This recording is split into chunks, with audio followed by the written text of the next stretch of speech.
Bonjour à tous les amis, j'espère que vous allez bien. Aujourd'hui on se retrouve pour une nouvelle vidéo. Aujourd'hui les amis on se retrouve pour une vidéo, on va parler Mercato. On va parler simplement du Belge Yannick Carrasco, joueur de l'Atlético Madrid. Son arrivée cet été est bouclée. Dans cette vidéo on va parler de plusieurs choses. On va parler du montant du transfert, de son salaire, pourquoi simplement ce serait une bonne recrue ou non. On va parler de ses qualités, de ses défauts, qu'est-ce qu'il pourrait rapporter au Barça, à quel poste va-t-il jouer et va-t-il jouer titulaire. Bref les amis, ce sera une vidéo complète et très intéressante selon moi, donc les amis restez bien jusqu'à la fin de la vidéo, c'est très important. Et nous on perd pas plus de temps, n'oubliez pas de vous abonner, c'est parti.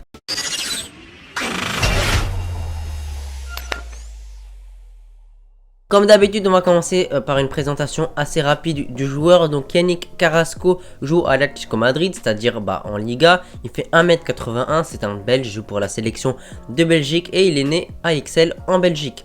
Pour son palmarès, il a 2 trophées dans sa carrière. Il a gagné une Liga et également il a gagné une Europa League avec l'Atlético. Ces 2 trophées de sa carrière, il les a gagnés avec l'Atlético Madrid. Il a 29 ans, il a simplement 30 ans. L'année prochaine, ce sera simplement en septembre, le 4 septembre. Donc voilà, on peut dire que voilà, il n'est plus tout jeune non plus, mais il n'est pas vieux. C'est un joueur d'expérience qui a joué pas mal de matchs, que ce soit avec son pays ou bien avec simplement son club. Il a été formé à Genk, puis il a fait un passage à Monaco, il a fait un passage en 2015 à l'Atlético, il est allé en Chine également, il est allé en Chine et puis il est retourné à l'Atlético Madrid. Donc il n'a pas joué dans énormément de clubs, il a été formé à Genk, il a joué à Monaco, puis il a joué à l'Atlético et puis il a également joué en Chine. Donc il a simplement, on va dire, il a quand même 3-4 clubs différents dans sa carrière. Il va avoir, comme vous le savez bien, bientôt 30 ans puisque je viens de vous le dire. Pour son poste, il peut jouer à plusieurs postes les amis. Il peut jouer en tant qu'ailier gauche, en tant qu'ailier droit et également en tant que simplement milieu gauche, on va dire, ou piston gauche. Il peut jouer aussi piston gauche. Et les amis, c'est un droitier. Donc maintenant, il faut quand même parler de pourquoi il veut rejoindre le Barça et pourquoi le Barça l'a bouclé pour cet été. Déjà, première chose, le départ de Memphis Depay. Le Barça a vendu simplement Depay pour l'Atlético Madrid à quelques millions d'euros, sachant qu'on l'avait pris simplement gratuitement et on l'a vendu voilà pour on va dire quelques millions d'euros. Franchement, c'est bénéf. Voilà, on l'a pris gratuit, on l'a revendu pour quelques millions d'euros. Au moins ça me pose pas de soucis. Maintenant, pour Yannick Carrasco, simplement, il faut savoir que déjà, il devait pourquoi pas être dans un échange simplement Carrasco et Memphis Depay, mais simplement ils voulaient de l'argent en plus de Memphis Depay, donc le Barça ça ils l'ont refusé. Donc maintenant simplement il devrait rejoindre le Barça cet été 2023 pour environ 20 millions d'euros, 30 millions d'euros, sachant qu'il a bientôt 30 ans. Est-ce que c'est une bonne chose? Ça on va en parler un peu plus tard dans la vidéo. Le Barça est très intéressé par le joueur, je sais. Selon moi, c'est que des théories. Pour moi, déjà, c'est pour Memphis Depay pour le remplacer parce qu'on l'a vendu. Également parce que en termes d'ailier gauche de qualité, t'en as pas énormément. T'as Ansu Fati, oui, il revient petit à petit. T'as Ferran Torres que moi je suis vraiment pas fan.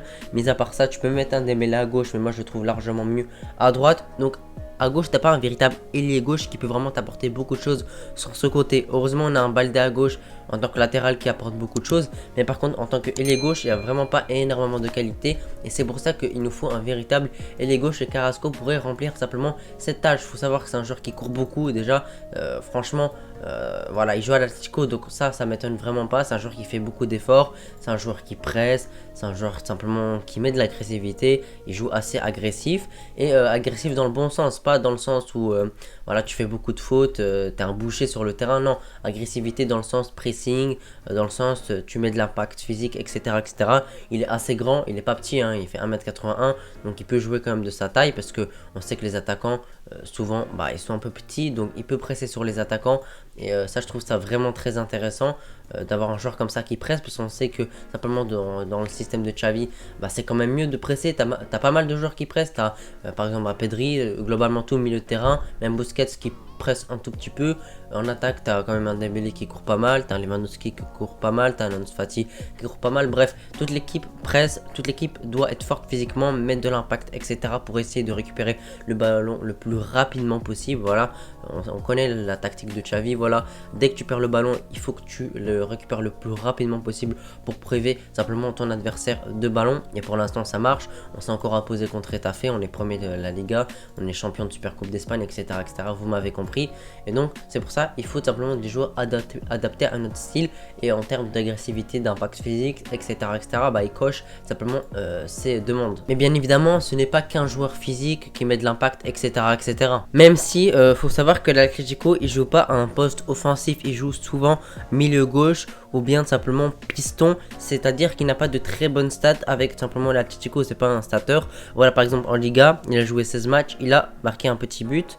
Et également en Coupe du Roi, ça je vais vous dire ça tout de suite, en Coupe du Roi, il a joué tout simplement 2 matchs et il a marqué par contre là 2 buts, donc 2 matchs, 2 buts, ce qui est vraiment pas mal. Il joue la plupart du temps titulaire, à 56% du temps, bah, il est simplement dans le 11 titulaire. Donc voilà, c'est assez pas mal, sachant qu'il me semble il a été blessé un certain temps.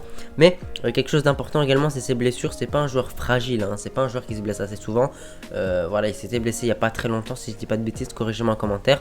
Mais sinon, depuis là, j'ai pas l'impression qu'il s'est blessé. Je me suis renseigné, il s'est pas blessé. Et c'est un joueur professionnel, tout simplement, c'est un joueur sérieux qui simplement bah, entretient son physique, ce qui est vraiment très important. Et ça, c'est vraiment quelque chose à prendre en compte parce que on voit pas de joueurs qui sont paresseux, qui se blessent assez souvent, qui sont fragiles. Voilà, on peut penser par exemple tout simplement à Dembélé. Voilà, quand il a rejoint le Barça, maintenant c'est plus le cas, il se blesse quasiment plus. Mais par contre, avant, quand il venait de rejoindre le Barça, il se blessait quasiment tout le temps et en plus c'était pour des longues durées. Il avait des déchirures musculaires, etc., etc.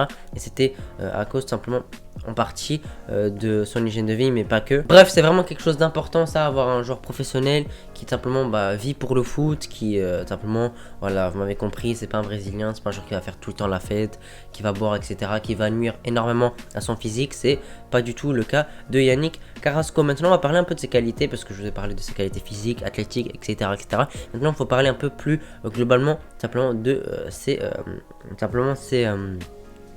qualités, pardon. Donc déjà pour commencer, bah, il y a sa vitesse, il a une très belle pointe de vitesse si tu le lances en profondeur, voilà, avec une passe de Pedri, de Gavi, etc.